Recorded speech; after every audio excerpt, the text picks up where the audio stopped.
Grand Finals. Pero kaya bang i-comeback to ng AP Bren? The momentum ay nasa kamay ng Onyx. Makakita ba tayo ulit ng another Onyx special? We shall see. Ito yung mga MLBB na sobrang unique ang hero pool. Ito yung mga madalas hindi natin nakikita. But now they're the ones using it. Here we go. Ito ang pinakamahalagang match right now in AP Bren's time dahil kailangan nila makapag-scale ng mas mabilis. It's Kyrie holding the Nolan. It's Calteezy holding the Joy. Ito yung ilan sa mga heroes na never na pinakawalan sa entirety ng M5. Yeah. Kung sakali na meron ka ngang, kung sakali na ibibigay mo nga yung Joy, usually dapat laging may pagbawi at yung pagbawi na ginawa naman nila was to go for this Harith Saglit and lang. Dagusion. Oh, gusto nila bigyan ngayon si Keyboy, kaya naman mapapa-flicker out. They're looking for the first blood kill, pero sumasagot pa rin siya. That's gonna be a 1-for-1 trade, pero si Kyle TZ napuruhan doon ni Kyrie. Okay. At makakuha pa si Kyrie ng Kramer. Kami niyang nakuha as of that moment because Kyrie was able to dish out. Ang ganda ng ginawa dito nitong si Keyboy para mag-alaga lang talaga siya doon kay Kyrie. Sinock up niya lahat ng damage that would be possible para hindi na mapuruan si Kyrie as of that moment, and those extra dashes. Nakatulong talaga kay Kyrie yun para makuha niya yung 2 kills at para mas mapalawig niya yung kalamangan kay KLTC. Larong-laro. Fracture, pero dito si Ogwen. Wala pang level 4, kaya naman makakawala dito si Kyrie. Okay. Larong-laro. Yun lang masasabi ko, Ingan Hans. Larong-laro yung Onyx. Play na play. Play na Sobra. play. ML na ML. Lahat ng moves, swak. Lahat ng mga micro moves, swak. Marco, Super Marco, nakikipagsabayan kay Chewe. Oh no. Pero dito na si Sans, he smells blood. Makakatakas pa kay Super Marco. Nice dash out at na-block nga yung dagger ng minion. Okay. Susubok pa sana si Sans doon, ha? Pero kamuntikan. Pero makakuha ng gold shield. Si Sans. Oh, that's not good also kasi dalawang gold card yung nabitawan itong si Super Marco. Oh no. Na talagang pinupurga lang ng Tori as now. Both Onyx and AP Bren was to go for the extra turtle. Few is the first man down at Flap TZ naman soaking up the damage. Coming in, ang ganda na naman ng penalty zone coming in from Boots. Keyboy with a spatial migration. Talaga namang lahat na kinukuha ng Onyx ngayon, pero makakatakas si Ogwen. AP Bren nahihirapan sa game na ito. 4-1. 4-1 is the scoreline. Magti 3 minutes na. At sabi nga ng Onyx, sige, gusto nyo action, bibigyan namin kayo ng action. Ginawa nyo to sa amin nung una. And look at the swag, Gilak Sans.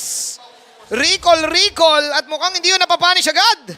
Pangklase ang ipinapakita ng Onyx ID ngayon.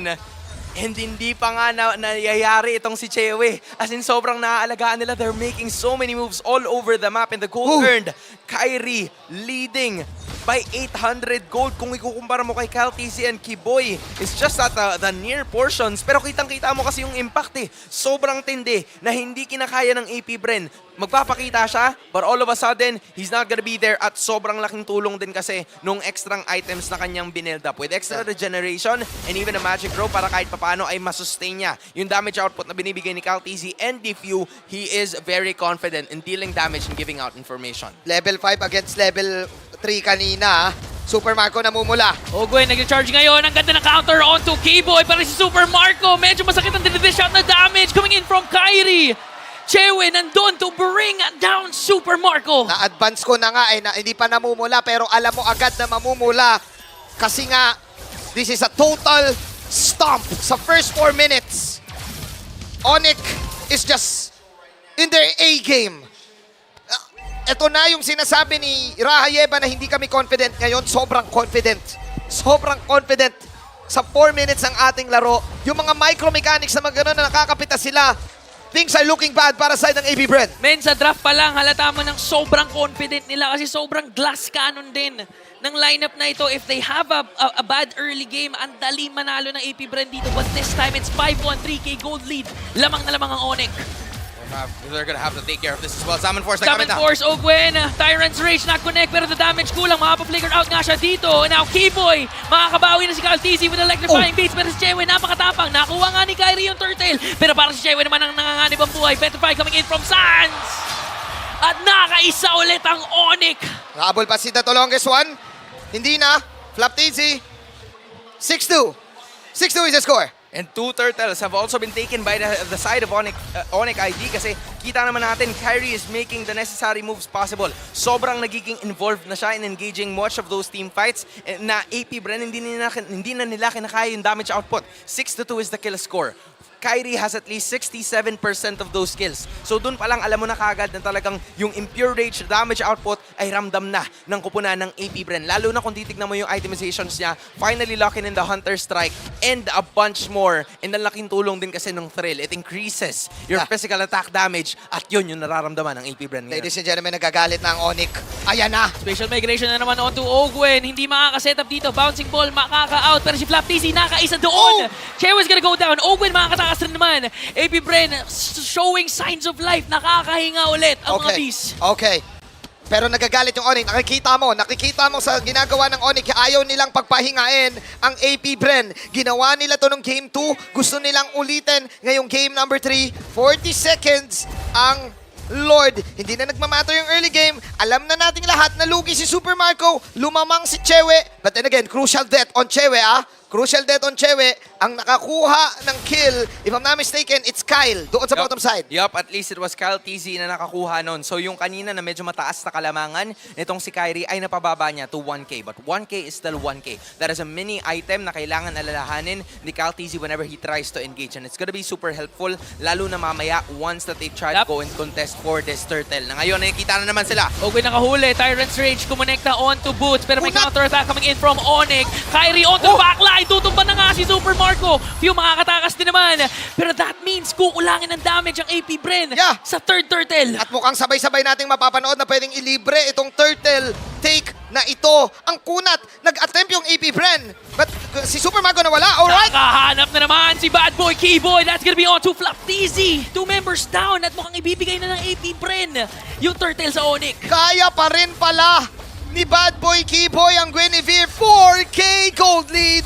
8-3 sa side ng Onyx. Bush check at its finest. Literal, naswinip muna nila lahat. Naglinis muna sila. Hinanap muna nila lahat ng mga nagtatago sa kanilang lungga from the side of AP Bren. And then they were able to take care of business once and for all. Seeing Flap TZ means na wala nang gaanong setup na manggagaling sa kanila kasi the final slash is gone. And that was a way for them para makabawi at makapalag sa laban na to. So, unfortunately for the side of AP Bren, hindi na nila nagawa yun. At yung dapat sana na i-contest nila na turtle, all 3 of those went onto the side of Onyx. At doon mo makikita yung aggressiveness at yung assassin instinct ni Kyrie now at 4th place sa total M-Series kills. 201 kills for the Sky King. You don't give Kyrie itong mga heroes na dumadash. You don't give Kyrie itong mga heroes na may mga pan-dodge. At lalo na yung may mga pang-killer mechanic. Dahil laging gagawin niya is stomp kayo. The question is right now, if you are AP Bren, what is your plan? How do you come back? Pwede na natin sabihin na 8 minutes ang larong to. Kanina may mini-game tayo nakita nung game number 1, especially on the turtle, on the purple side ng Onyx. Ngayon, walang ninanakaw yung Onyx It's just pick off after pick off after pick off. Yup, but fortunately for the side of AP Bren though, hindi to kagaya noong game number 2 na kung saan 8 minutes pa lang medyo naramdaman na natin na yung scaling nila is agad 8K, 9K yung gold din na hawak nila noong game 2 pero ngayon, it's just around 4.2K. There is a possibility for Ogwen na magkaroon ng major setup na pwede siya gumawa ng Tyrant's Revenge and Rage combo for at least a couple of heroes. A possibility na pwedeng mapunta kay Kyrie or mapunta kay Sans. Even Chewe is a possibility here for the side of AP Bren. They just need to find that one hero and it should be Kyrie kasi mataas yung shutdown gold. 6 KDA ang hawak niya ngayon out of 8 kills ng buong Onyx. Kaso Hans, parang ang hirap. Ang hirap haligapin ni Kyrie dito kung merong dalawang umaharap. May Terizla ka na napakunat, ang daming armor. Tapos may Guinevere pa na ang dulas. So if that's the case, you can hold on to few. Kahit papano naman 300 lang yung gold lead na hawak nitong si Sans kung ikukumpara mo kay few. Plus, he was able to check out vision that would be necessary for AP Bren to execute kung ano man yung gusto nilang gawin. And Conceal is gonna be committed here by Onyx. T-Boy, namataan ko nasa nagtatago si Ogwen. Astral Echo, may na rin. Binaburst down gaga ng Onyx yung Lord pero nakaisa doon si Sans. That's gonna go on to Kyle TZ. Another major problem for AP Bren at si Kipoy still holding on to Ogwen. Kyrie, mukhang aagaw pa sila ng orange buff ng AP. Mukhang sa kanila na talaga yung Gilak, Sans.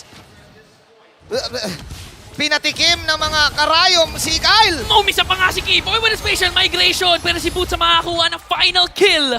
Ogwen, yung setup potential ng AP Brain, nawala na. Kailangan nilang depensahan ang Lord na ito.